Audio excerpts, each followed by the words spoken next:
Praise the Lord. ஒவ்வொரு கத்தோலிக்க பலிபீடத்துக்குள்ளேயும் புனிதர்களோட ரிலிக்ஸ், அதாவது திருப்பண்டம் வைக்கப்பட்டிருக்கும் அப்படின்னு உங்களுக்கு தெரியுமா? ஆமாம், நம்ம ஒவ்வொரு முறையும் கோயிலுக்கு போகும்போது நம்ம பார்க்குறோம் இல்லையா, ஆல்டர் பலிபீடம்.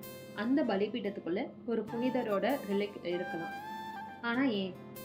கேத்தலிக் சர்ச்சில் ரிலிக்னா ஒரு புனிதரோட தொடர்புடைய புனிதமான நினைவு சின்னம். அவங்களோட எலும்பு துண்டாக இருக்கலாம், அவங்க பயன்படுத்திய பொருளாக இருக்கலாம், அல்லது அவங்க வாழ்ந்த புனித வாழ்க்கையை நினைவூற்ற ஒரு அடையாளமாக இருக்கலாம். இந்த நடைமுறை நேற்று இன்னைக்கு வந்தது கிடையாது.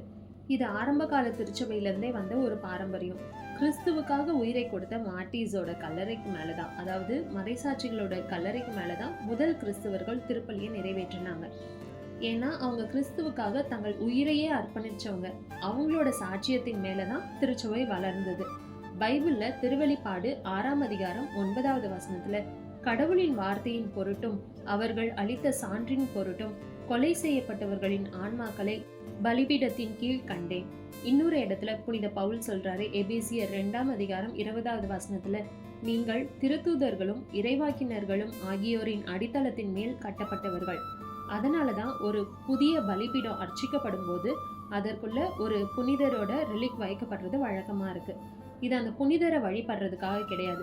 கேத்தலிக்ஸ் ரிலிக்ஸை வர்ஷிப் பண்ணுறது கிடையாது. Worship belongs to God alone. மாறாக அந்த புனிதர்களோட விசுவாசத்தையும் அவர்கள் கிறிஸ்துவுக்காக வாழ்ந்த வாழ்க்கையையும் நினைவு கூறுவதற்காக தான் இது செய்யப்படுது. ஒரு அழகான உண்மை தெரியுமா? பலிபீடம்ன்றது ஒரு சாதாரண டேபிள் கிடையாது, அது கிரைஸ்டை குறிக்குது. திருப்பலியில எப்பொழுதுமே நம்ம தனியா இல்லை.